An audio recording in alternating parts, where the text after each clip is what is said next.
Welcome back to the Flex Diet Podcast. I'm your host, Dr. Mike T. Nelson. On this podcast, we talk about all things to add muscle, improve performance, improve body composition, do all of it within a flexible framework without destroying your health. Today on the podcast, I've got my buddy Angelo from Kion, and we're talking all about essential amino acids. So I was able to meet up with Angelo at the International Society of Sports Nutrition in Florida this past June. It turns out he was there. I went to the bar to hang out with my buddy, Dr. David Church, and some other guys, and who David's been on the podcast here a couple times, and Angelo was there.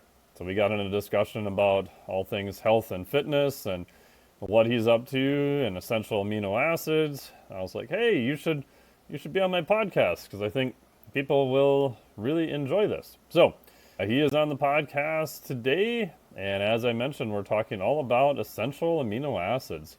What are the pros? Why might you consider essential amino acids? What the heck are they? And how might they be useful for you? We've talked a lot about protein in the past, so you can find other episodes on that. As I mentioned, my good buddy Dr. David Church has been on here talking about protein. And then essential amino acids are a sort of subcomponent of protein.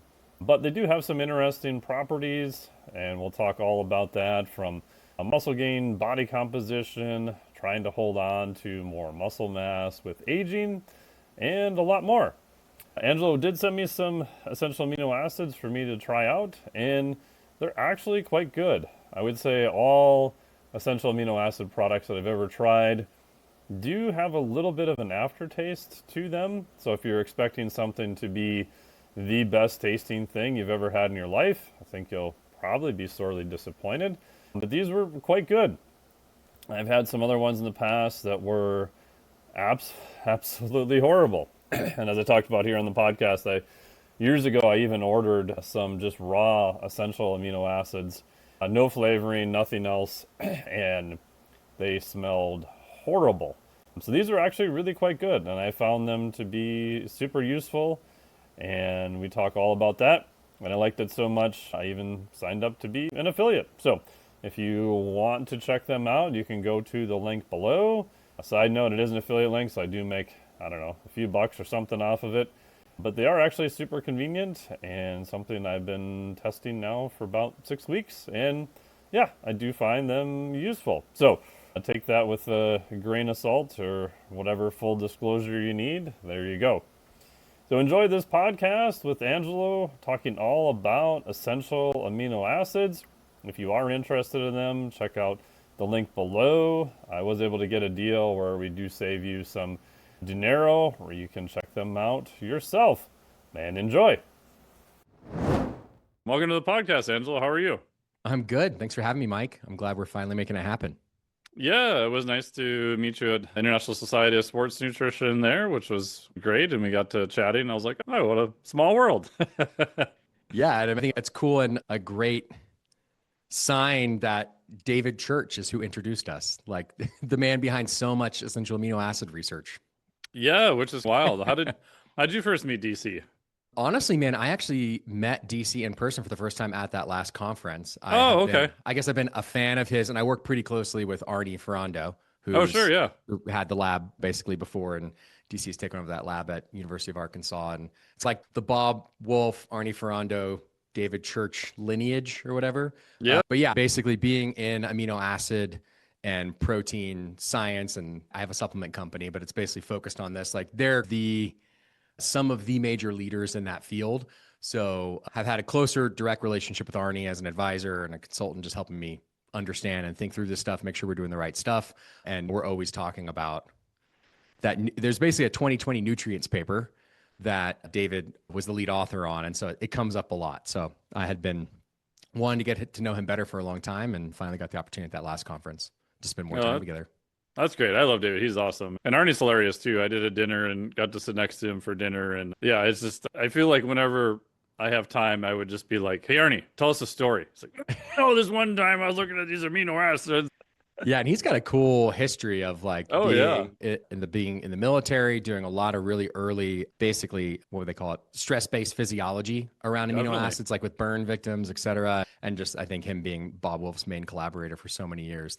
He's got a lot. He's got a pretty cool background. He's done a lot of stuff. A lot of things people don't even realize today. I think around insights we have about amino acids are because of studies those guys did in the early 2000s, and Stu Phillips came out of that lab, and Hmm? Kevin Tipton. Like that's like those are OGs who really, we only know a lot of the stuff we know today because of the grants they wrote and then the research they ended up conducting.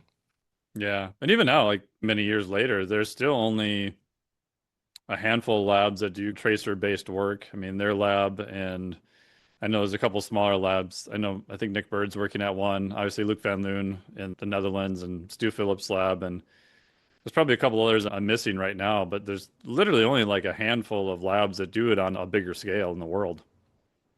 Yeah, and it's what's interesting too is like even the nature of those studies they do now are not quite as sophisticated as what they got to do in those early 2000s because they had way bigger budgets at that time and were able to do the actual kinetics of the unique amino acids, whereas now it's more simplified tracer methodology, which is still hardcore and cool in terms of like the acute measurements they can make about actually how much of a unique amino acid gets sustained and where it ends up, right? But they used to have like, again, even an interesting point I would just say like lysine, some of the insights we know today about lysine and how it's slower to move into muscle tissue, and thus why would you want a higher dose of it if you're going to take an amino acid supplement, is from those earlier studies and those bigger insights that actually there's not currently, I think, a budget or appetite to be able to actually conduct today. So Yeah, and correct me if I'm wrong. I think those earlier studies, they were labeling almost any amino acid they could get their hands on within reason and showing obviously you had to make sure that the measurement is stable and you could actually do something with it. Where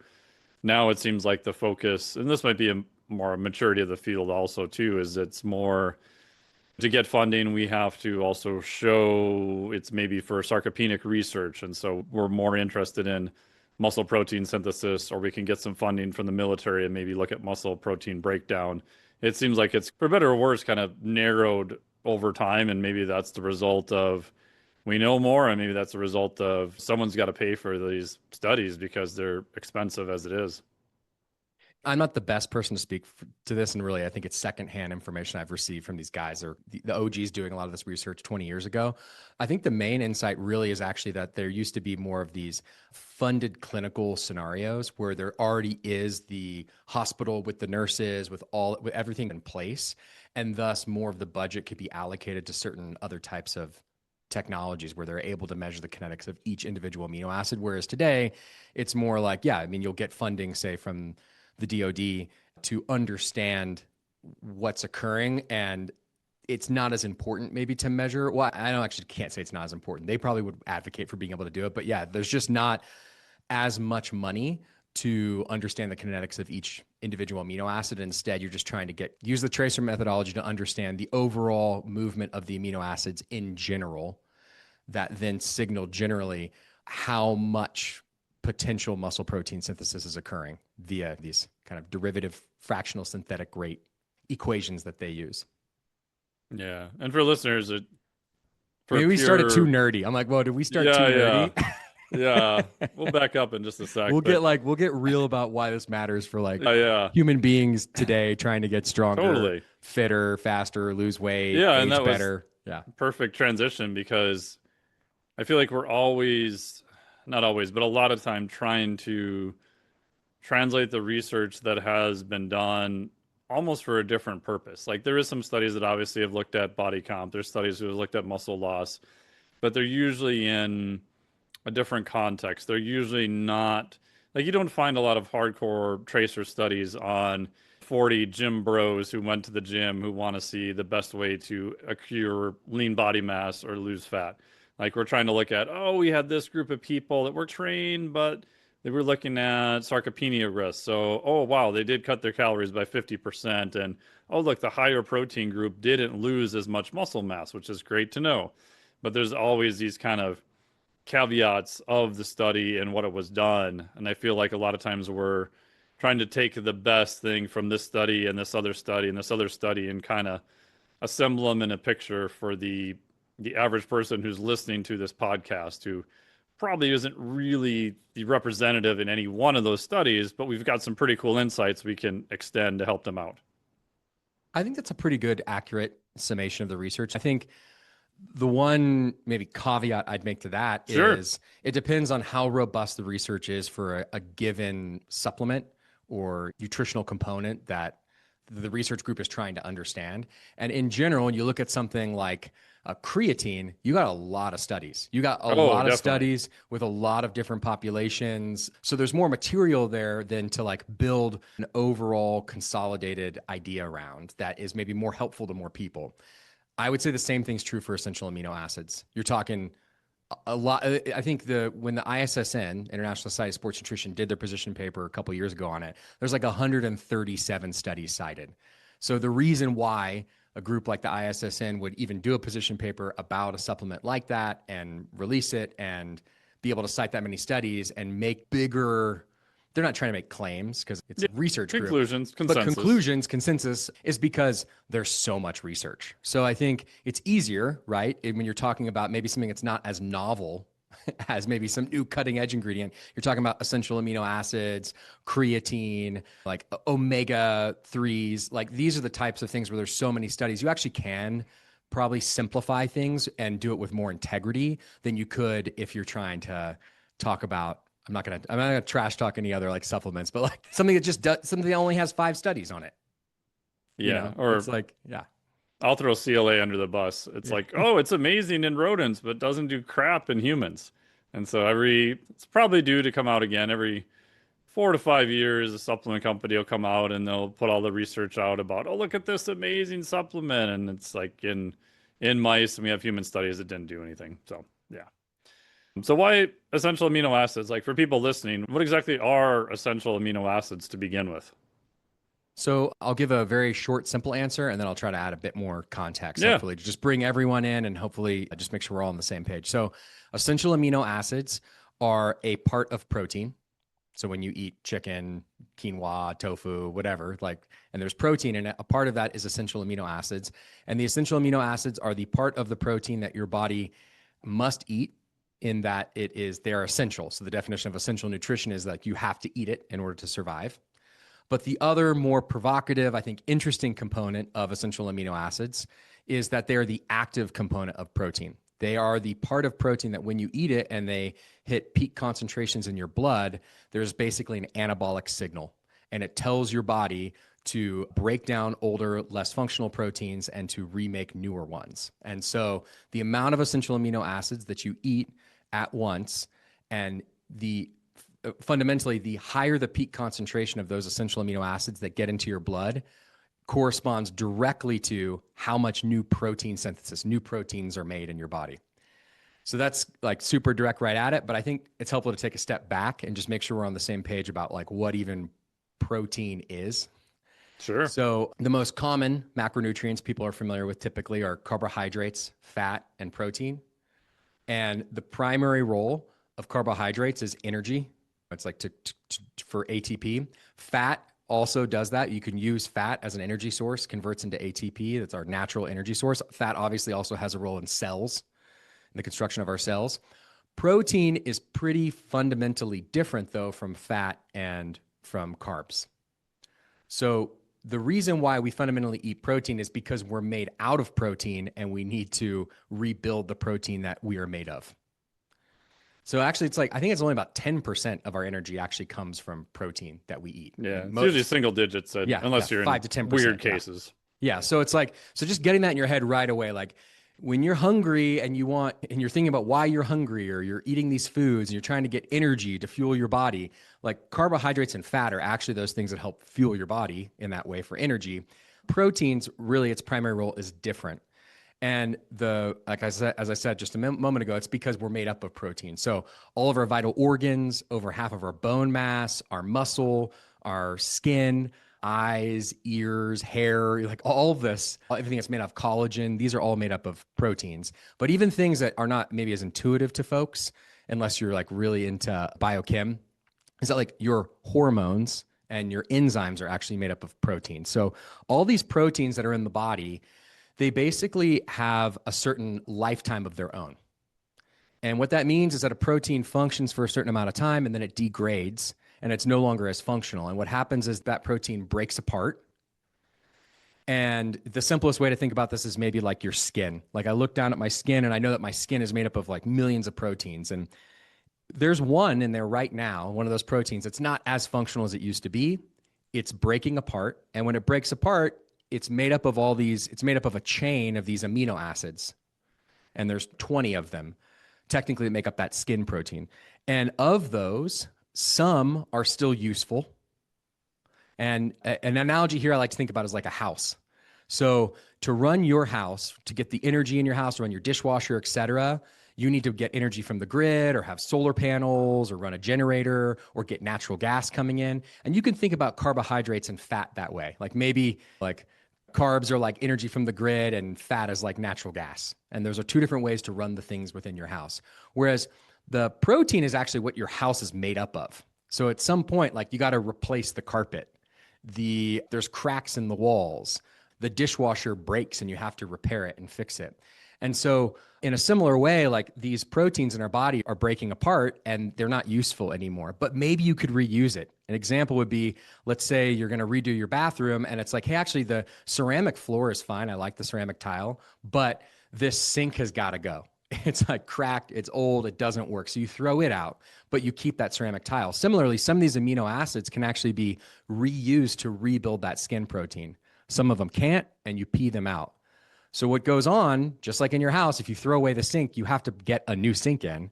Well, if you throw away some of those amino acids, you have to get new amino acids in through your diet to help rebuild that skin. And that's why we eat protein. When you eat a chicken breast, you digest it, you break it down, the amino acids go into your blood, and then they get basically spread throughout your body to help rebuild these proteins. So, yeah, I tried to give like the direct, super kind of technical explanation of what these essential amino acids are, why they're important, and then more generally, I think, put it within the context of what protein is. Are we off to a good start? Yeah, no, that's good. And if you keep it the same analogy, which I've used too, of people who are trying to explain that protein is used a lot for energy, which starvation conditions, other conditions, maybe. The analogy, same idea is, well, yeah, I could burn the walls down in my house for heat, but that's not going to work so well for very long, right? Well, you can take structure and use it for fuel, but the body wants to do that as an absolute last resort. And you've got a whole bunch of other things to worry about if that's going on. Yeah, and actually what that points to, that's a great example, Mike, and what that points to is why such an pretty like substantial increase of essential amino acid intake is so important if you are intentionally cutting calories. Definitely. Or you're intentionally in any kind of stress response. So if you're dealing with injury, pre-post surgery, aging is technically, I think, like this kind of stress-based physiology, and any type of caloric restriction. If you're cutting calories, you need to be consuming a lot more essential amino acids in order to not start burning down your muscle, starting eating away at the protein within your body. And it is possible. It's possible to go on an aggressive caloric restriction, 30%. I think the recent DOD studies that Arnie and David did, I think they went up to 40%. As long as you could still take these additional essential amino acids, you could actually not lose protein. You could not lose muscle during this kind of aggressive caloric restriction, but you got to consume a lot more because that's what your body starts doing. It actually starts burning these proteins for energy in a way that it typically would not because it's starving. Yeah. And there's an older study, I'm blanking on who the author was, but they did a high protein group and a low protein group. The low protein group was just, I think, around the RDA. And the higher group, I think, was 0.7 grams per pound. And this was not weight training athletes or anything like that, but they saw, I think it was the higher protein group didn't lose much lean body mass, but the low protein group lost, I think, might have been even up to almost half of their weight loss was from lean body mass. So again, to illustrate your point that if you just cut your calories, especially if you're not doing weight training or things to try to preserve lean body mass, you just slash your calories and your protein and essential amino acids are low, like you are going to lose muscle, which, as we all know, lean body mass it takes a while to occur and to accumulate it also. So I think a lot of the yo-yo dieting you see with people, and I can't point to a single study, but I am willing to bet a large amount of money that as they go up and down, they're losing lean body mass over time.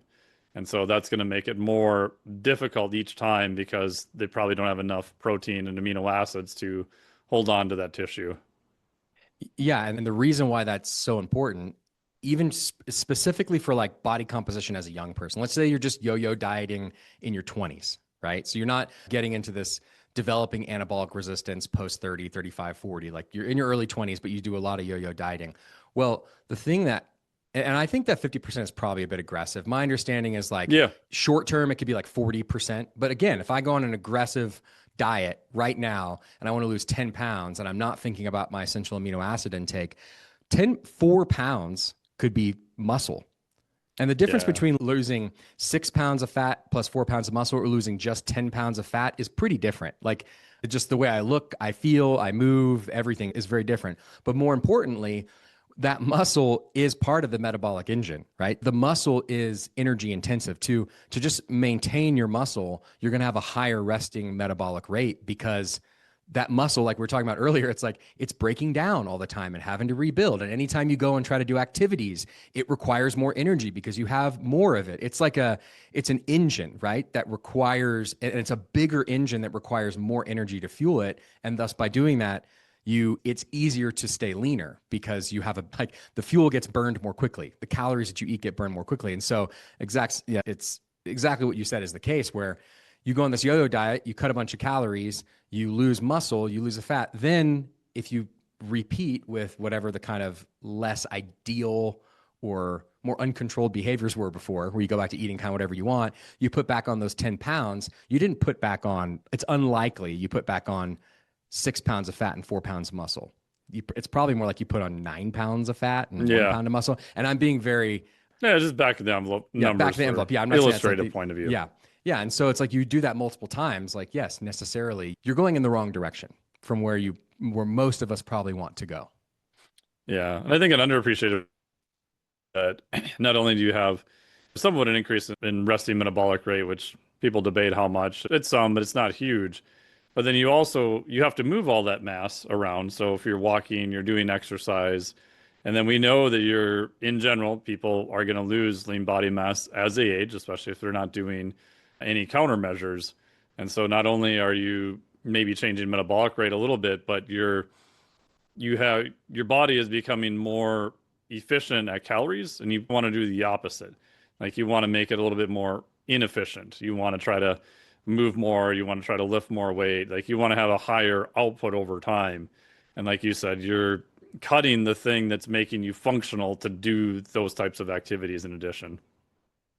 Yeah. Correct my math if I'm wrong here, but even 100 calories a day of a difference times 365 days, where that's 36,000 calories approximately Yep. in a year, right?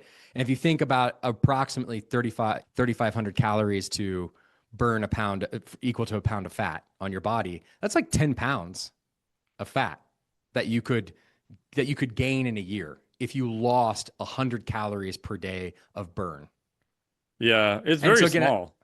yeah, it's well, maybe even like the actual like increase of how many more calories per day you're really going to burn just resting metabolic or with your added emphasis on like every Yeah. time you move, right? And every time you do exercise, you're gonna burn that much more. You just see like that 100 calories a day actually is a pretty big impact. And rather than trying to restrict another 100 calories of food, if you can actually make your body that much more efficient through slightly more muscle mass, not losing your muscle mass, and finding ways to do like neat, like you're just burning calories throughout the day. It's like, it's pretty, I get why some people want to be like, oh, it's not really that big of a deal, the resting metabolic rate increase, or even like the diet induced thermogenesis from eating protein. It's not Hmm. that big of a deal. It's like you add it up though, like 100 calories per day is actually like a pretty big deal over the long term.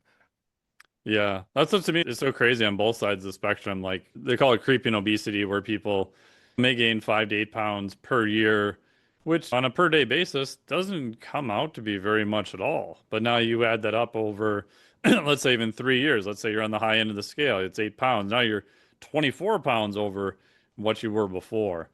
And the thing that I find fascinating too is that how your body is able to regulate that tight in someone who's not probably doing a lot of the better things they could do, that it's still a very small error, but obviously makes a big difference over time. The fact that your body can even regulate that tightly. Like if you would have came to me years ago and said, humans, we'll just let them live on their own. Like, how close would they regulate it? I'm like, oh my God, they're going to be a disaster. They're going to be like 100 pounds in a year. There's no way they're going to be close. And it turns out they're pretty close, but it's definitely enough where you multiply that by a few months, a few years, some people a decade. Like it definitely adds up and causes more issues in time for sure. And I think another example or another issue that comes up in this is so oftentimes in nutrition science as it's represented online or health advice is represented online, it's like we're all the same. We're not all the same. We're very different heights. We're different muscular builds. We're different genders, et cetera. And like someone that is 6'3" does burn typically more calories, just per day and per pound of body weight than someone who's 5'10" and weighs the same.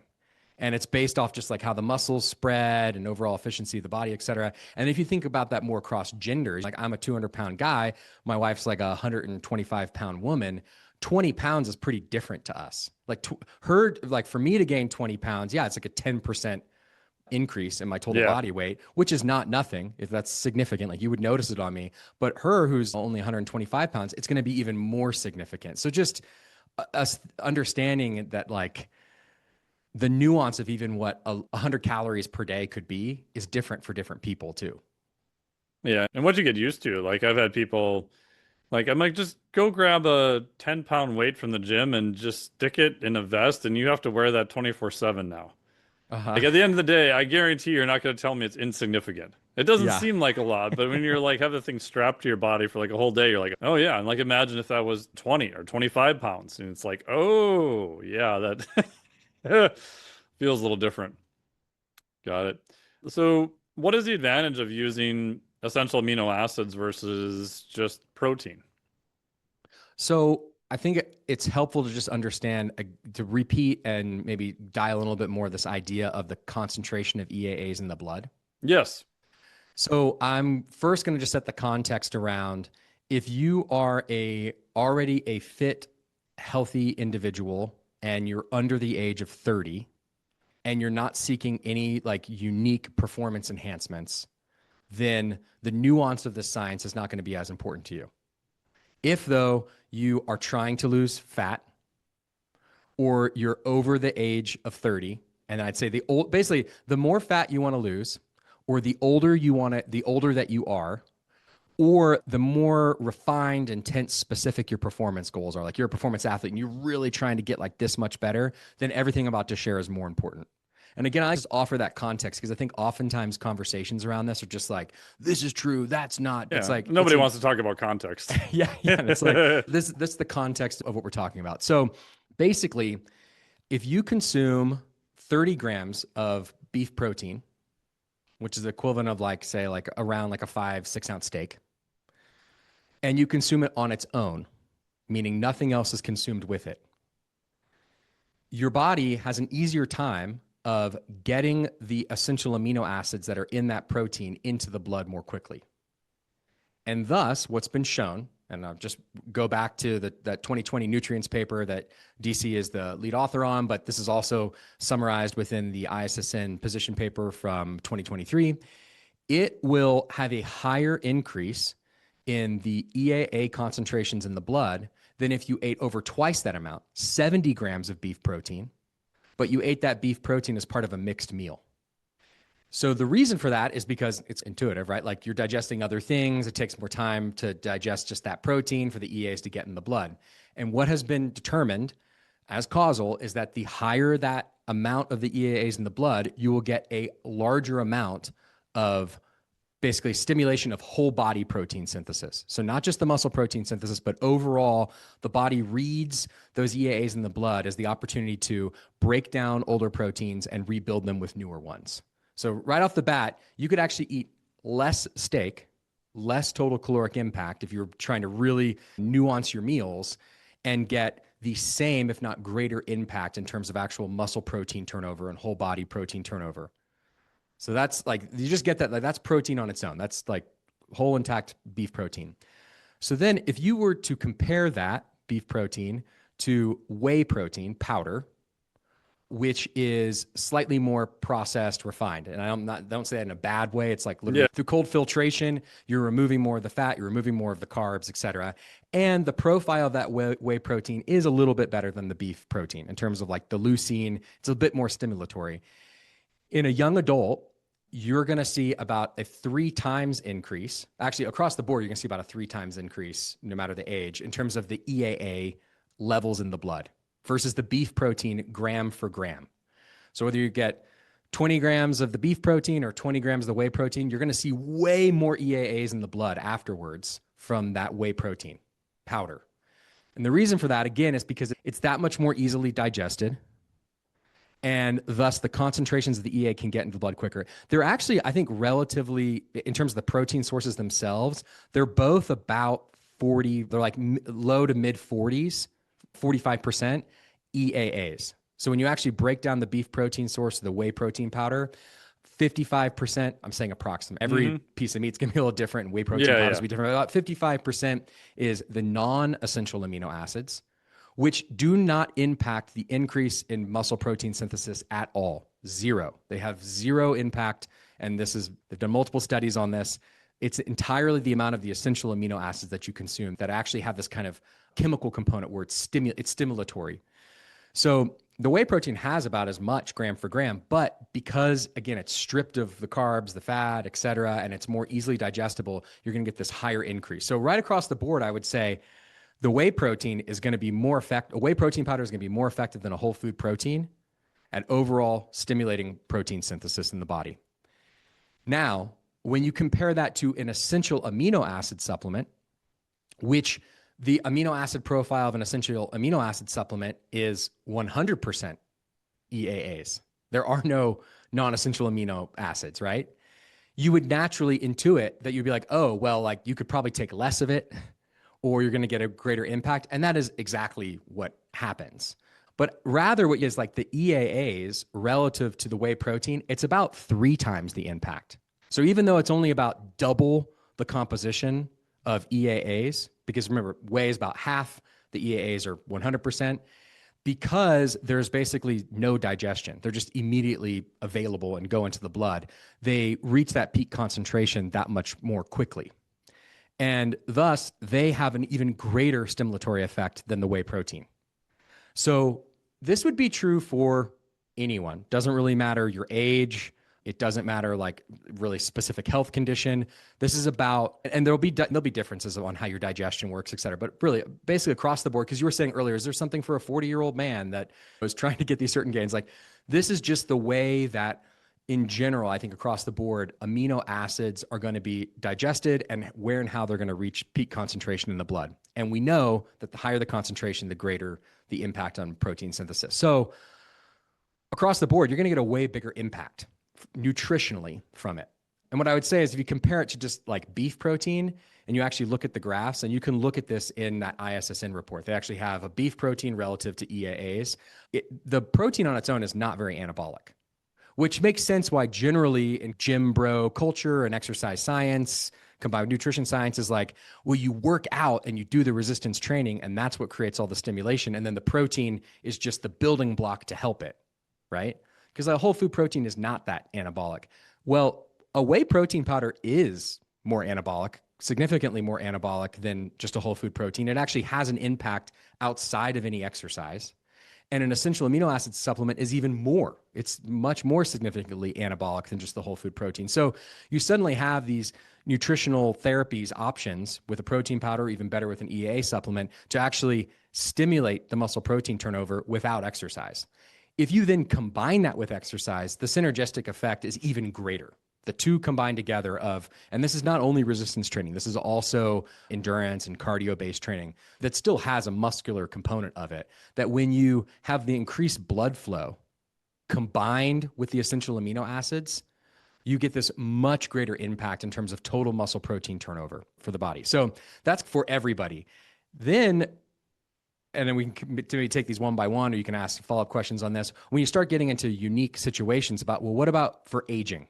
What's the impact and why? And would you change the formula? And the answer is yes. The formula actually needs to be a little bit different as you age. And some of the really big claims like EAAs have 6 times the impact of whey protein for women in their 60s, which is one of the ones that comes out of the ISSN report. And there's a study on that. It's not any formula. It's not any formula. There's important tweaks you have to make to actually get that to overcome the anabolic resistance. Or if you want to talk about during caloric restriction, what are the impacts? Is it even greater or worse? Or performance, et cetera. I think there's more nuance, but that's a high level of why EAA supplements should even exist, right? It's not like why they could, because there's still like all kinds of supplements that exist that are garbage and not worth your money. Oh, yeah. But EAAs should exist. They have a real important, I think, contribution to people trying to optimize their health, and that's why. Yeah, and I think that's a good point, because how I think about it is, if you're to graph out just resistance training in and of itself, you see a bump in protein synthesis for 24, 48, maybe 72 hours. It's something measured in days, but it's not super high. It's like your baseline goes up and then it slowly comes down. And then with protein, and obviously whey protein or essential amino acids, you have these other little blips that are much, much higher that kind of ride on top of this kind of elevated baseline. So when you're doing both of them, your whole graph and everything is shifting upwards at the same time through similar but yet different mechanisms over different time courses then too. Yeah, which explains why you don't see a lot of humans get jacked just by eating protein. It's helpful, exactly, but you need a stimulus too. Yeah, and obviously too, even really fascinating studies like, again, we're going back to the same group, like the Bob Wolf, Arnie Ferrando kind of tradition. These studies they did, I think it's 20 years ago now for NASA, basically where they were trying to get people to not lose muscle mass. Yep. Because like NASA astronauts, they don't have any resistance training. So how can they maintain their muscle mass or exploit? NASA's obviously trying to explore how can we manage this. And so they do this study where the original one was young adults, 28 days of bed rest. So literally they're not getting out of bed for 28 days. They have regular meals, but then they get these servings of essential amino acids. And at that time, it was also with carbohydrates. But they realized later they didn't need the carbohydrates at all. It was purely the EAAs on their own were stimulatory enough. They gave them these doses a couple times per day. And after 28 days, there was no net muscle loss. How can there be no net muscle loss for a group of these people, a total bed loss for 28 days? Anyone you know who's gone through something like that before has lost muscle. Well, it's because nutritionally, the EAAs they're profoundly anabolic to help overcome that. But did strength maintain? Did function maintain? No. Yeah. Like you stop using your muscles for 28 days. Like you're not going to immediately go out and be just as strong as you were before, even if you were able to maintain that muscle mass. So I think also the idea that muscle protein synthesis on its own, or even just maintaining muscle mass on its own, is like the most important or the only indicator of health is not accurate. And there's a lot of other things that occur through resistance training other than just MPS. Oh, yeah. And that's a good caveat, because it's a best proxy we have for what we're trying to look at, right? And it's like a lot of the other studies they'll look at DEXA, but they'll look at some type of output from it too. Like, what is the muscle able to do? Did you lose some power? Did you lose some strength? Did you lose size? There's all these other different components that are associated with it too. Which is important. I think like these kind of very acute mechanistic studies that try to understand what's happening, how much muscle protein synthesis, what's the fractional synthetic rate applied to this. Like, it's interesting. I think it's very helpful, but also what are the human outcome studies? Like what happens when this group takes this supplement versus the placebo group over the course of 3 months? And what I would say is and this is again why I think essential amino acids are a real thing worth considering for people, is because you give them to, say, women in their 60s, and you have one group that takes 10 grams twice a day for 3 months, and they put on pounds of muscle with no additional exercise training. They were doing some form of exercise training, but they didn't add any additional exercise training. All they did was add in the supplement, and they add pounds of muscle. Or elderly people who like have significant increases in walking speed, walking duration. I've seen it again and again with like CrossFit type athletes. So it's like they break PRs, and they're not changing their training at all. They're just adding this. So it's important to look at like both mechanistically what's happening and like, do people actually get results from this? Like, is it actually changing the outcome of their life somehow? Yeah. And I especially think with you think about my parents or even elderly people, they just the amount of protein they're consuming is in most cases so woefully low to begin with. But you also run into things of, wow, they only have so many feeding times and they're in the nursing home and they only get so much amount. And oh, like even my grandma when she was getting older, it was just hard for her to physically eat protein. Like, so even if you got her more protein and you got it to her and you were able to bring it to her and you were able to cut it up, like even just physically for her to eat it becomes very difficult versus something you can put into a solution that you can drink in terms of ease and convenience and ability to actually use it is also a big difference because shocker, people know this. Like if you buy a supplement, it doesn't do any good if it collects dust in your cabinet. Like you have to use it. Yeah.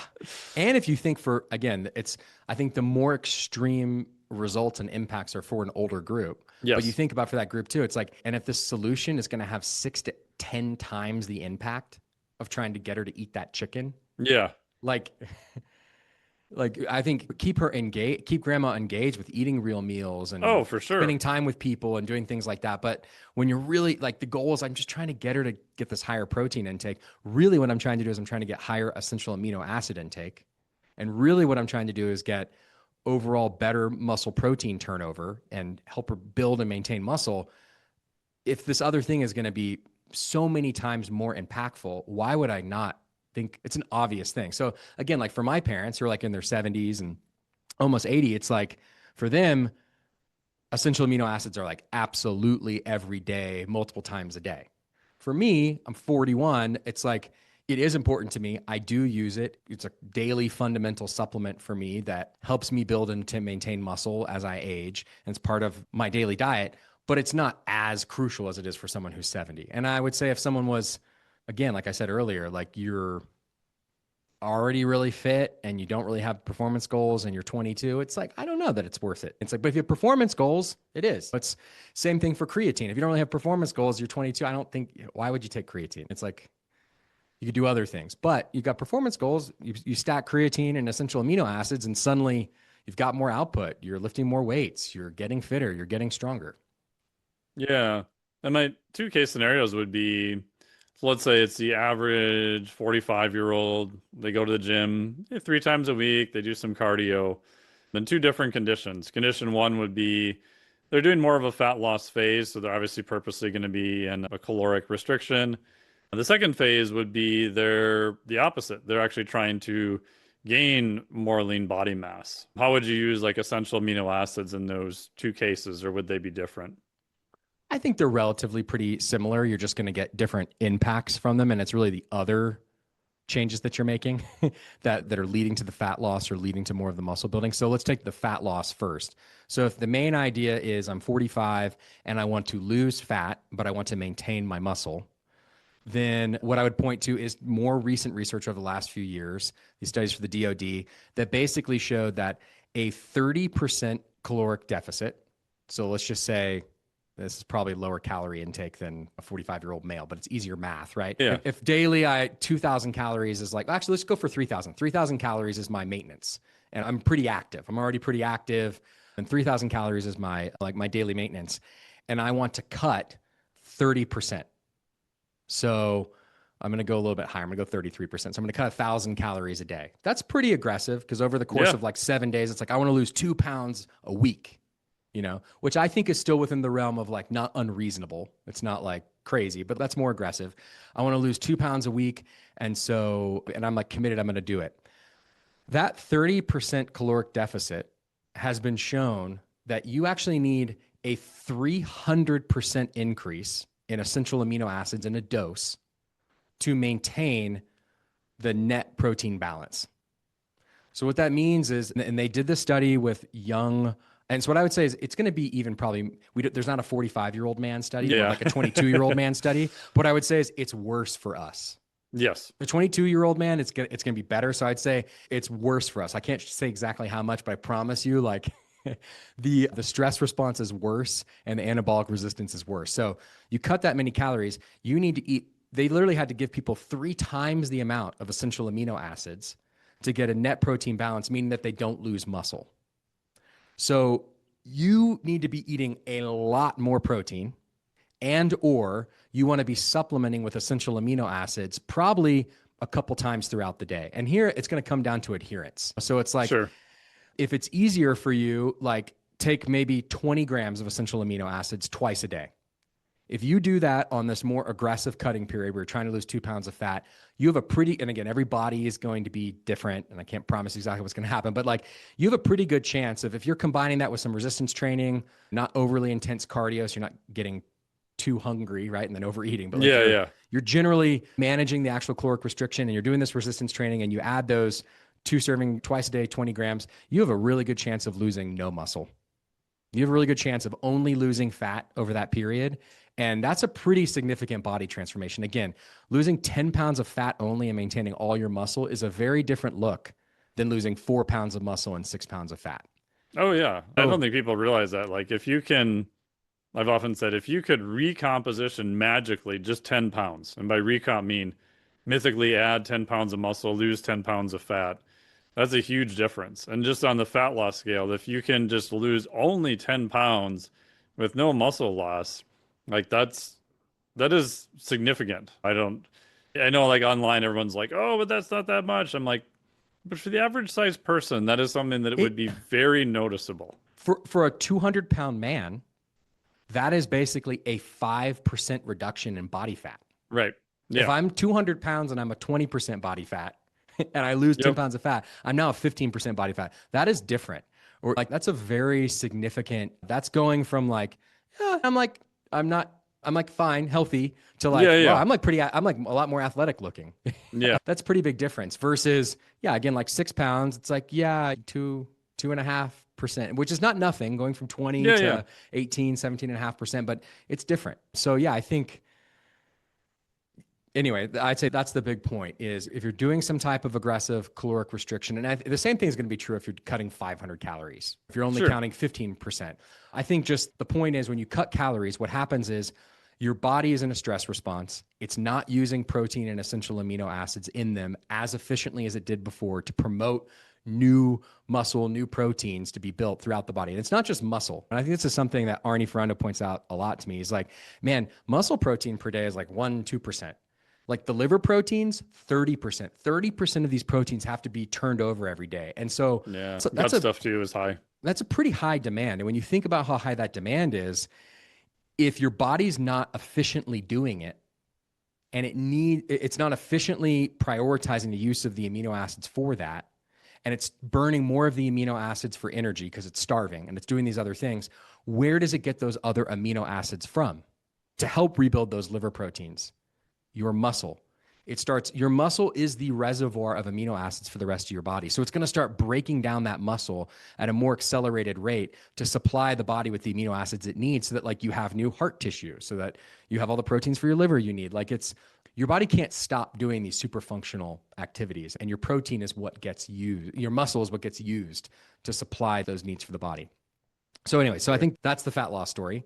I think for the muscle story, in general, if you're already happy with the amount of fat that you have on your body right now, but you want to increase your muscle, so naturally in doing that, you will increase the percentage of muscle in your total weight, and you will decrease the amount of fat in your total weight, because simply the pie is getting bigger, right? If you're just adding muscle, If I'm 200 pounds and I add 5 pounds of muscle, well, like naturally, like, but I'm okay with the amount of fat, the total body fat that I have. Well, like my body fat percentage is going to go down, but my muscle is going to go up. So how do I get there? Well, it's not just you can't get there through caloric restriction, right? I think there's ways in which you can maintain muscle and even potentially build muscle through like really strategic means of essential amino acids, resistance training, et cetera, during a cut.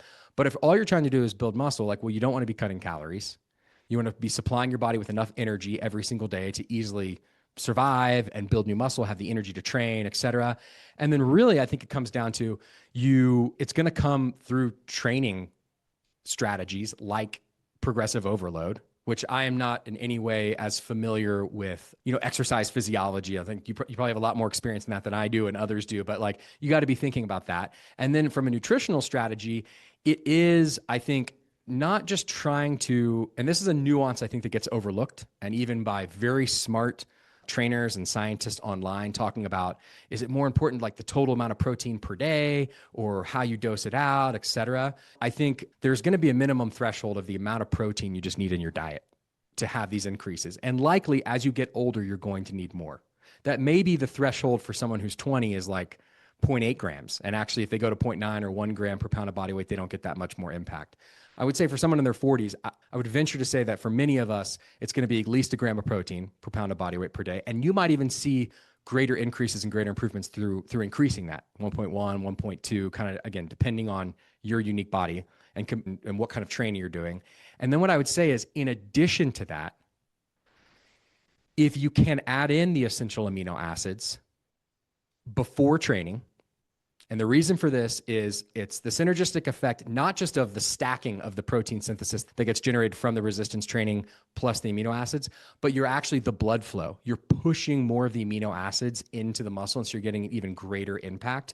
You will get, like, that will have a significant impact that you won't just get from like just trying to eat protein before you train and it's like still digesting in your stomach. You're actually getting these essential amino acids. They're going in your blood and then they're getting pushed into your muscle while you train. You're going to get improvements and increases in overall muscular performance, endurance, and just overall outcomes from doing that.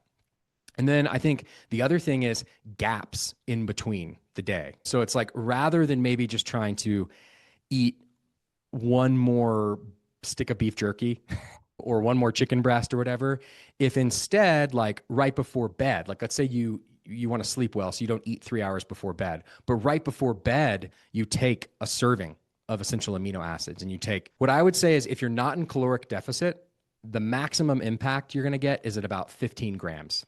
If you're in caloric deficit, these more recent studies have shown that up to about 25, I think up to 25 grams. After that, it starts to plateau. But about 15 grams is really the max. So if, with a lot, it depends on what product you're taking. Like with my brand, that's about 3 scoops. Like we have 5 grams of active essential amino acids in one serving. So it's like 3 scoops of it, or however many capsules. If you take that right before bed, if you like to wake up in the morning and train fasted, or you don't eat for a while, like take it first thing in the morning, or take them other times throughout the day that are outside of meal periods, what you are doing is you are stimulating another bout of protein synthesis throughout the body, and you're going to be ultimately increasing the amount of protein synthesis that occurs that's going to support greater muscle accumulation and overall better muscle function, et cetera. And that's going to support you generally in building muscle. So what I would say is, how aggressive are your goals? Like how much muscle are you trying to put on, how fast? I don't really think you can. The ISSN study basically said 100 grams of essential amino acids per day as a supplement are deemed safe, even like long-term. That's a lot. Oh yeah, safety is not an issue. Yeah. So I'm talking like, it's like basically as much as you want to take. And I would just say, like, I think you're gonna you can just take one serving. You take 5 grams. That's good. If you're willing to, you could take up to 3 servings. You could take 15 grams and do that 1, 2, 3 times a day. If you did that, you will overall be supporting muscle gain more quickly than you would otherwise. And then the other thing I would say is, like, pairing it with creatine is a great solution. Overall, and just to clarify on this, like, the essential amino acids are promoting protein synthesis now, regardless of whether I exercise or not. What the creatine is doing is it is saturating the cells in your muscle with the phosphocreatine stores, so that when you go to train, you have those phosphocreatine stores, you have higher concentrations of them more readily available, so that you can push through an extra rep, an extra 2 reps. And thus you're going to be able to train more and harder and keep pushing yourself. And so I think the creatine, like, without the training, doesn't really make much sense. I think you can make arguments for mood and cognition, et cetera. But for actual muscle, like, it's really supporting you in the training, right? Whereas the essential amino acids are supporting you even on the days when you're not training. Like, they're literally promoting it and doing the protein synthesis, and they're supporting you on the days when you train. They support when you take them right before, et cetera. And so I think those are a great pair. Like, I would prioritize probably those 2 supplements for if you're really trying to add 5 pounds of muscle. Perfect. And then I'll ask you what is in the EAAs. But my last question on the training is, recently I actually put them in my intra-training drink. So I have like a higher volume. Monday I'll do higher volume upper body for like 2 hours, and then Saturday I'll do higher volume lower body for about 2 hours. And I put them in the drink during the training, and I'll usually consume it during like probably about the first half of training. And I remember years ago, John Meadows talking about this and many other people and Eric Serrano. And it was one of those things where I was like, I don't know. But it's anecdotal, but it seems to make a difference. Like I don't feel quite as sore, and it feels like if I had to perform that same exercise, like my duration is shorter on being able to do that. Do you have any thoughts about during training versus before training? Because like you mentioned, Yeah. we know you're going to get a peak rise in the amino acids. They're easy to absorb. I don't have to worry about a meal. I don't have any digestion upset or anything like that. And I also just found it was also sometimes when I'm lazy, just more convenient. Yeah, totally. What I would say is that the intra is probably as long as they're drunk like rather quickly.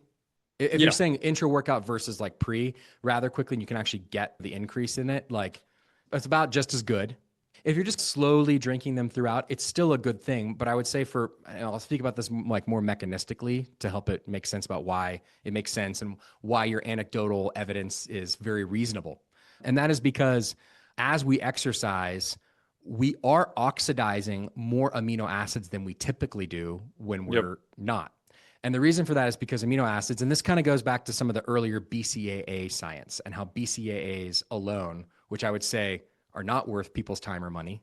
And there's a great I would agree. there's a great paper on that, 2017. I think Bob Wolf is the lead author, and it's like BCAAs, myth or reality. And it's a good summary of like, don't waste your time on BCAAs.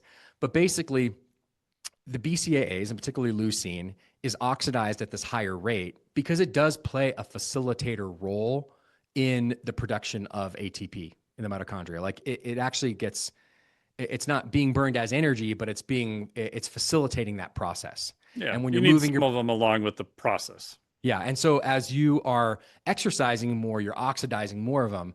And thus, that is why they have seen that even with endurance athletes, like supplementing with EAAs during like some kind of intense long workout every hour, like let's say you're going to run a marathon, you can get better outcomes. And it's because basically it reduces the amount of total muscular fatigue and improves your muscular endurance. So it makes a lot of sense that through taking them, you would feel like you had over particularly a 2-hour session that you would experience more of that kind of overall improvement in endurance. That's what I heard you speaking to.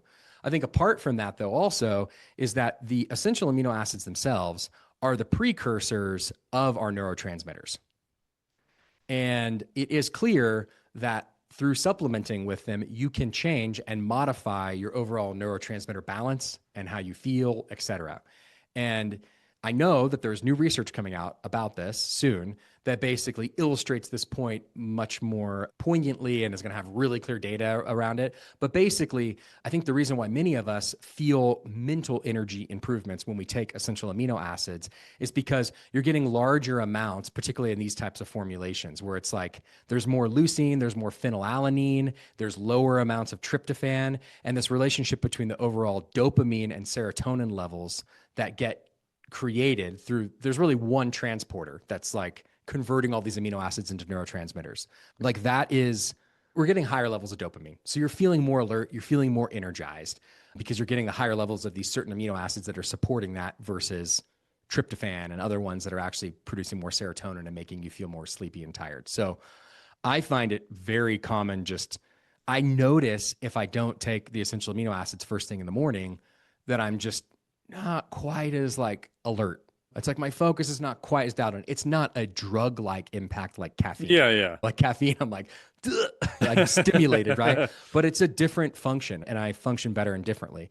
So yeah, I think that those are two main reasons why you would have that experience of endurance. Maybe like things feel easier, feel better, and I think this is also another good point to make. Like, and I always try to maybe conclude on these points in these types of conversations is just get away from the idea that there's one perfect solution and there's one perfect way. And rather it's like, we're all just these beings going through life, observing this physical phenomena together. That's what's so cool about science, measuring what's happening, applying the things, trying them, see what works. And it's like, if you can just get out of this conversation, just the idea of like, oh, these amino acids, they would help me. and I should try taking them. And what works best for you is to take them intra workout. That is going, like, I know for you, Mike, that is going to be beneficial for you and create more benefits for you than if you didn't. And rather than you being like, oh, I have to take them before, but it like doesn't really work. Like you don't like drinking a bunch of stuff right before. It's like, who cares, man? Like you're getting good benefit from it and you're stacking good habits on top of each other. And so I think that's just like a nuance I always like to come back to. Yeah, I always tell clients that like better is better. Better, Like exactly. they're like, well, but why did this work? I'm like, I don't know, man, but you're better. So Yeah. I've got pretty good data to show there's not a cost. There's not some hidden negative we're worried about. It's usually the upside we don't know. And if we know the cost, like branched essential amino acids have been shown to be ridiculously safe. So we know that there's not really much of a downside. Obviously, cost. Obviously, you have to consume them. But outside of that, there's no thing I'm like super worried about. The upside, yeah, probably like you said, different cases, different people are going to have different experiences, but that's why you try stuff. That's why you run your own little experiments to see. And if it's better, then it's better. And that was the goal. So you hit the goal. So yay, don't Yeah. worry so much sometimes.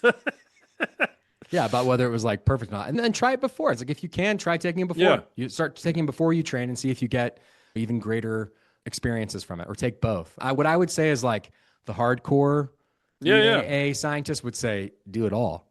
Sure. Like take 15 grams before, then be sipping on them during, and then take 15 grams after. And like, that's how you're going to get maximum benefit. And that is a lot there. I think there is like the cost element that starts to come in Sure. for people, but it's like, how important are your goals? Can you cut out wine or something else that's maybe not as positive for you if you want to do that? Or can you even consider like, hey, by doing that, actually, I realize I don't maybe actually need this protein shake now.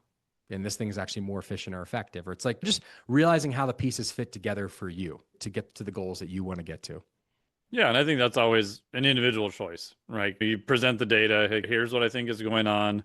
I even try to do this with clients too, like, okay, if you like this, okay, here's these other two options, and then here's the cost in terms of behavior or money or whatever, and then they have to decide. Where I think maybe 5, 10 years ago, I wasn't as good at doing that. I ran everything through my own value system and kind of prejudged for them.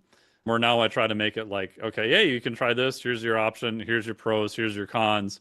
Because like you said, it's sometimes different things are worth different amounts to certain people. And obviously people have a different priority of which their goals are to them. Elite level athletes, 0.5% makes a big difference. People just starting to exercise, 0.5% doesn't make any damn difference at all. Mm-hmm. But each person has their own calculator of what it is worth to them. And they have to decide that. Or I think you go online and it just seems like a bunch of people deciding for a bunch of other people. And I think the tough thing too is like, it is hard to understand some of this data. Oh, for sure. Like a really common question I get is like, for older adults, like from my dad, someone asked me like, should he be taking like should he be prioritized? I'm trying to get him on one. Should I be trying to get him on the creatine or on the aminos? Like which one is a better thing for him? Right. And I then have to ask like, well, where are you trying to get the cognitive benefits or is it just the muscle? Yeah. And as soon as they say the cognitive, I'm like, well, he needs to take 20 grams a day. That's a lot of creatine. Yeah. Like I take 20 grams and like I have GI distress. Like it's a lot. So I only take those higher doses of 10 or 15 grams if I had like bad sleep. So I'm really trying to overcome some kind of stress thing. So I'm like, do you really think he's going to take 20 grams a day of this and have like diarrhea like every single day? And then it might not be worth it for him, right? Whereas like if we're really just comparing a 5-gram dose for him versus say taking essential amino acids every day, I tell them for most older people, I'd say essential amino acids are a better investment, right? Yeah. Whereas if I'm talking to like the 22-year-old athlete and he's really trying to choose like what's the better one for me or her, like male or female, and they're already eating like really high protein and they love their protein shakes and they have like no real anabolic resistance and they're just trying to get that like extra edge in terms of like more reps and heavier weights, I might be like either one. Creatine's pretty good. I'd probably go with creatine, but I'd really say like both. For sure. Get the A's before. So it's just hard. There's, again, like you said, there's so many studies and there's so much information and there's so many products. In the end though, it wouldn't matter if if my friend got their dad on either one of those, I'd be like, either one is a legit supplement. Yeah. At least they're not trying to get their dad on something that's like totally bunk and that's not even going to provide any value and just going to take his money. Yeah. So tell us about the supplement you have, and then also why did you put the specific amino acids in there that you did? Because I think one of the main questions is, can I just go to the store and buy any essential amino acid thing? Uh-huh. That's a great question. So I think that I'll start like really high level. Yeah, yeah. Number one is the amount of the amino acids and the proportion to them really matter. So like actually like how much leucine there is and how much isoleucine there is, and that relationship is important. So any brand that is proprietary and doesn't tell you the exact amount that's in it, I would not buy that product. I wouldn't either. So because you have no idea. You have no idea. And I'm not trying to make a claim overall. It's like, I'm not as familiar. Like, I'm sure there's like, someone goes to their acupuncturist and they're given some kind of like botanical mix of teas and stuff. It's like, well, how much of did it? It's like, I don't know in that case what's right. And maybe proprietary is fine. But with amino acids, don't buy proprietary blends. And so what I would say is that immediately is going to take quite a few brands off the table. Oh, yeah. Because that's what they do. And they do it for a few reasons. One is for testing, it's much easier. Yep. So if I just say there's 5 grams in this, but I don't tell you how much of each one's in it, I don't have to hit a testing level. I can change it. You can change it in the background depending on supply, demand, cost, all sorts of crazy stuff. Yeah, I can put in whatever I want to put in it. So that sucks for the consumer to even, I think many people don't even know that. And then I think my sense is that's the general reason why most do it, is because it's like, it just provides a lot of freedom. Because there's like, what's like the proprietary idea of why their thing is so perfect? It's like all the science is really publicly available. Like, if it's like these leaders in the field, or even it's like all open published data, like for the NIH, for NASA, for DOD, like this stuff is out there. It's not some hidden thing. So I just don't see much point in that. And then I think it really comes down to like, it is looking for the right proportions. And fundamentally, there are studies that show as low as 3 grams of a total essential amino acid solution is sufficient, is enough to stimulate protein synthesis. That's like this study with the 60-year-old women that showed 3 grams of essential amino acids produced as much muscle protein synthesis as 20 grams of whey. So over 6 times the impact. What I would say though is like, that's really on the low end. It's like 3 grams. I think that's pretty low. I think I'd be looking more at like the 5-gram serving and above in terms of what's reasonable. And so unfortunately, that also takes off. Like some pretty legit, I think supplement brands that I like in general don't actually have that. They'll have like 4 grams or they'll have like lower amounts. So I would look for something at least 5 grams. And then after that, it's kind of like you could take as much as you want of it, up to, I think, 15 grams if you're not in caloric restriction. And then I think you want to make sure they have all 9 essential amino acids. So some brands, I think there's a whole thing out there called MAP formula, which is unfortunate because there's actually even, there was a brand that was a MAP formula that was actually at the ISSN conference. I found very unfortunate that they only have 8 amino acids in the formula. That like doesn't make sense. And even if you were going to exclude one, it would not be histidine. You would probably exclude. Yeah, I didn't understand that. That never made any damn sense to me. Well, here's the deal. It's a very non-traditional, the MAP study, the master amino pattern study, is from one specific researcher who's not actually even like an academic type researcher. I think he was a medical doctor, and did their own studies. None of it's peer reviewed, but there's a whole business of the master amino pattern. Oh yeah. That I'll admit, like I used to think was more legit. And it was only through really diving into the research more and getting to know more of the lead researchers like, no, that is like not a thing. So I think anything master amino pattern, stay away from that. Is not legit. It's not validated. It's not part of this whole tradition of peer reviewed studies and legit researchers from multiple institutions critiquing each other, arguing about what is true and what is not. So you want to make sure there's all 9, and it's not just BCAAs. BCAAs are 3 of the 9. So they're good, they're important, but you need all 9. And then in terms of the proportions, they can be tweaked in different ways depending on what you're trying to achieve. I think that there's a basic historical framework around starting with something that's like human skeletal muscle. Although I think Arnie himself would tell you like that's not, in the end, it's not human skeletal muscle that really works. Right. And I'm going to get to what does work. But you start with that. If you were to biopsy human skeletal muscle, like what are those proportions? But then, and you start with that kind of as a base. Then on top of that, what was found was that specifically if you are dealing with anabolic resistance, and so these are the cases of those 60-year-old women, or I think would be true too for like obesity type cases and you're trying to restrict calories to lose weight. or not obesity, just any type of like caloric restriction or surgery type conditions. When there's this anabolic resistance, you need more leucine. You need a lot more leucine. And what they found was that by increasing it to about 35 to 40% of the final formula, which is about doubling what it looks like in the human skeletal muscle proportions, that just overcomes the anabolic resistance. So when you look at, say, the same person, and there's not a study for the same person, but I think the research would generally show this, that like you take someone when they're 25 and you give them these EAAs, or you give them the whey, the EAAs are going to have about 3 times the impact. That same person, if it's leucine enriched EAAs that you gave them when they were 25, again, it's about 3 times the impact. But if you give it to them when they're 60, you're going to have 6 times the impact from those EAAs. And it's because that additional leucine is what overcomes the lack of the signal for the older adults. So you definitely want more leucine if you are basically using it for, I think, honestly, like the types of reasons why we're describing it in this podcast. Like you're older, you're trying to lose fat. I would say for the performance side, it's less important that the leucine is so much more increased. For the performance side, for young adults, what's going to be more important is going to be also that like the relationship of the BCAAs is more closely connected to their original proportion in that human skeletal muscle. And so that's why we did at Kion, we increased the leucine to the 40%. We then also increased the other 2 BCAAs to maintain their original proportion, because without that relationship, you can have some issues with performance. And then we also increased the amount of lysine. Again, going back to these much older studies that's been validated, the lysine is slower to get into the muscle tissue. So if you don't increase that lysine, what happens is overall, it's going to throttle the overall muscle protein synthesis.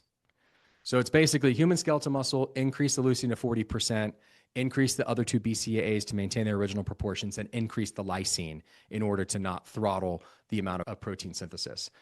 That's the formula. It's like, I think if you look at a lot of these NASA, NIH, these major studies, that this is the basic framework of what's out there. Sometimes maybe they add in some other amino acids. Sometimes things are slightly different. They've experimented with like almost removing the tryptophan. And I would say in the case of ours, the tryptophan is very low. It's very low. And the leucine is very high. So that's what I would look for. And then after that, I think it comes down to what are your preferences? Like, do you have other concerns around like clean label? Our brand specifically tries to be as clean label as possible, just meaning that we try to not involve unnecessary excipients, other additional ingredients that are necessary for like producing the actual product, weird types of preservatives that aren't necessary. And that kind of comes down to like, are natural flavors important to you? Or are you okay with artificial? We do natural flavors. And then similar, like, are you okay with natural sweeteners, or do you prefer artificial sweeteners? I think it's up to you to choose what you want, but you don't really need anything else.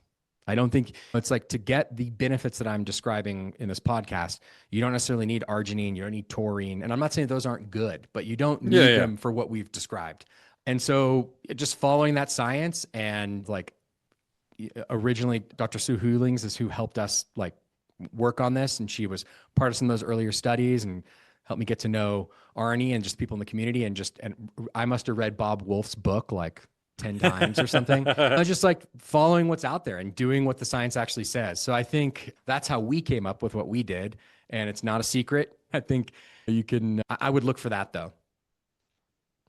Yeah, and how was the taste? Because I've had other essential amino acids and they were pretty horrible. Like I remember when you could just get essential amino acids as just a raw. So I ordered them as a raw, like no flavor, nothing, just straight up direct. And I thought, I'm a smart monkey and try to dry scoop the thing. And oops, I think he disappeared. Oh, he's back. I'm back. I'm not sure what happened there. Yeah. So I thought I would dry scoop it. And luckily I was over the sink in my kitchen. And as you realize, when you do this, one, they smell like cat piss by themselves, these particular ones I got. And they don't mix well with water. And so you had this dry, chalky flavor in your mouth, and I coughed like white clouds like all over my kitchen. So I don't recommend that route. Yeah. So I mean, I think like people who are familiar with amino acids, they're not the best tasting raw ingredient. And they're actually a primary source of sour, bitter, and umami flavor profiles in foods. Yeah. Like amino acids are what carry these types of flavor profiles. So yeah, they're pungent and strong. A couple things you can do to minimize that. So one is, and this is through my experience of sampling raw amino acids and going through the process of trying to figure this out, how to make a consumer brand that like normal people will take, not only Right. bodybuilders. It's like, can I get will my wife take this? And what is clear is that the plant-based ones taste a lot better. So you basically have two sources. You can get animal-based amino acids that are actually from breaking down proteins in things like duck feathers and human hair and other kind of weird sources, which are still a source of amino acids available in products that you could buy on the shelf. Those like duck feather based ones, like they're definitely more pungent. Like Yeah, I don't know what the source of these were, but they smelled horrible. Yes, This is many years ago. Yeah, no, they smell worse and they're grosser, like for sure. I'm not saying the plant-based ones are perfect though. The plant-based ones are basically fermented. So it's more like, and the Japanese are the ones that came up with this. Like you think about, they've worked a lot with like things like miso and soy and different types of fermentation processes. And it comes from beet sugars, et cetera. And through that, you're able to get the amino acids. Those typically have a much more mild profile than do the animal-based ones. But then after that, when you start to try to flavor them, really it's challenging. It is. It's very hard. Yeah, and particularly if you want to work with natural sweeteners and natural flavor profiles, it's that much harder. If you get something like super artificial, you could just cover it up, just add tons of aspartame and Ace K and whatever else. Yeah, it's like you slam it. But then again, it's like then it has that really strong flavor profile. And honestly, you just work on it. And so what I would say is I'm always happy to say that we work with a flavor partner that helps us develop it. And they're working with flavors with lots of different brands, et cetera. And like, we're always way above average across the board for all drink profiles in terms of positive feedback. And I think it's just like, we've just worked on it, man. We've just iterated on it year after year and trying harder and just be willing to invest in more expensive ingredients to try to get the flavor good. And so, I'm proud to say we're natural flavored or natural sweetened, and not in some like weird hidden way where there's like crazy weird things that like it really is like it comes from like natural essences and natural sweeteners, and it tastes. I like them. It's like, and I think another interesting thing too you can find is like we have like a lime, which tends to be the least sweet, and I'm more inclined toward that, maybe like leaning a little bit more into like the sour, right? Yep. We have a mango that just has like this kind of more, it's sweeter, but it's not quite as sweet. I'd say like the watermelon is the sweetest and the berry is somewhere like in between. And people just find their spot. Like there's people that swear by the watermelon. It's their favorite. It's the best. For me, it's too sweet. I don't like, it's just like, it's a bit too sweet and strong for me. Like I prefer something a bit more mild. I'm curious, which ones do you like or do you take? If I were to recommend it to someone, I would ask them, do you like more bitterish things or do you like sweeter things? I would say if they like sweeter things, I would probably recommend the watermelon. If it's a little bit more bitter, I would say the lime. I would say if they don't care across the board, I would actually do the lime, because I think with the amino acids, it seems to fit better, as weird as that sounds, because the amino acids themselves are just a little bit astringent, and with that little bit of bitterness from the lime, it doesn't feel quite as more weird. Natural. Yeah, it's more Yeah. Like It feels like more like a together. natural pairing, I guess you could say. Yeah, that makes sense. Yeah, because I've used some other brands, and I would say the taste of them is pretty god awful. Like I trust what they actually put in the brand, and they've got a good label on it, but the taste is pretty crappy. Yeah, it's a tough thing to put together. It's a tough thing to like. This is not easy to figure out the science, and then to figure out the formulation, and then to get the whole thing made, and then now you gotta get like to where it actually like tastes good enough to someone will take it. And they're not just only, you're taking these things for the benefits, but like, it's got to be something that can fit into your daily life. But there's a lot to put together to make something like this work for people. Yeah, that's awesome. And then we'll have a link where people can get it through here. So I'll have a little note for that if people want to try it out and everything. Anything else I didn't ask you that I should have asked you? I don't think so. That was a great conversation, Mike. I really appreciate your knowledge and background and ability to, just have a more substantive dialogue around this kind of stuff. It's cool. Yeah, and I think with technology is also super interesting. Like sometimes you get supplements we can make that are just like, maybe it's useful, maybe it's not. But I think with essential amino acids, like you said, there's been accumulating more and more data for different use cases, and especially for cutting and anabolic resistance. And there's a lot of really good data. Like you said, the ISSN paper is great. Like, people can go look this up for it. Don't just take our word for it. And what I think is really cool is that also a convenience. And then the last part too is just digestion. For sometimes people are just in a huge hurry. Like, I have some clients who literally won't consume anything for 5 hours before they train. So it's like, just take this, like, even if you're running into the gym, I guarantee you can still consume this and train, and it won't affect your digestion, because usually that's a lot of times the biggest issue of the timing. Okay, but even some ways, some people can handle it fine. They don't have other issues. Other people, it's like, oh my God, they drink anything before they're training, and it's just a disaster. Where this, I haven't noticed any issue with that either. So in terms of a pure convenience, especially for people who are super busy, I think that gets underrated in terms of supplements of where they can be useful. Yeah, basically it's this it's the equivalent of a hyper concentrated protein source. Yeah. That like won't cause GI distress, won't make you need to go to the bathroom, won't cause any of those issues, but that is going to help you to maintain that muscle during those extended periods when you're maybe not eating, and definitely support training, and definitely support like that you're getting the most out of that training for muscle. So I think it's like a slam dunk actually for that specific use case. Yeah. Awesome.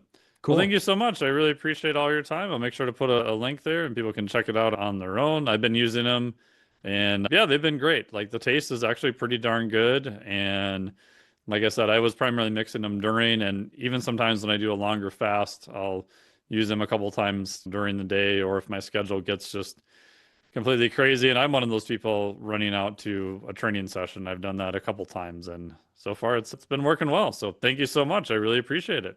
Thanks, Mike. Thank you. Thank you so much for listening to the podcast. I really appreciate it. Big thanks to Angelo for coming on the podcast, discussing all things essential amino acids. I really appreciate him putting up with all my crazy questions and everything. If you want to try the essential amino acids from Kion, I really like them. They've been quite useful here. There's a link down below. A full disclosure, it is an affiliate link, so I do make a few shekels or something off of it. But we have a deal set up where you can also save some dinero yourself. So check that out down below. If you enjoyed this podcast, please hit the old subscribe button, especially on YouTube. We're trying to get our subscribers up on YouTube, even though most people are listening to this on audio. On iTunes or Spotify or wherever, hit the subscribe button, the download, whatever stars you feel are appropriate. If you've got a few seconds, even a short review goes a huge way to helping us with distribution of the podcast. So again, check out the essential amino acids. Thanks to Angelo for coming on. I appreciate you listening, and we will have much more coming up very soon. Thank you so much. Have a wonderful day. Now that's talent. An opera singer who tap dances and sings cowboy songs. I wonder if there's anything she isn't good at. Yes? Choosing what show to be on. This podcast is for informational purposes only. The podcast is not intended as a substitute for professional medical advice, diagnosis, or treatment. You should not use the information on the podcast for diagnosing or treating a health problem or disease, or prescribing any medication or other treatment. Always seek the advice of your physician or other qualified health provider before taking any medication or nutritional supplement, and with any questions you may have regarding a medical condition. Never disregard professional medical advice or delay in seeking it because of something you have heard on this or any other podcast. Reliance on the podcast is solely at your own risk. Information provided on the podcast does not create a doctor-patient relationship between you and any of the health professionals affiliated with our podcast. Information and statements regarding dietary supplements are not intended to diagnose, treat, cure, or prevent any disease. Opinions of guests are their own, and this podcast does not endorse or accept responsibility for statements made by guests. This podcast does not make any representations or warranties about guest qualifications or credibility. Individuals on this podcast may have a direct or indirect financial interest in products or services referred to therein. If you think you have a medical problem, consult a licensed physician.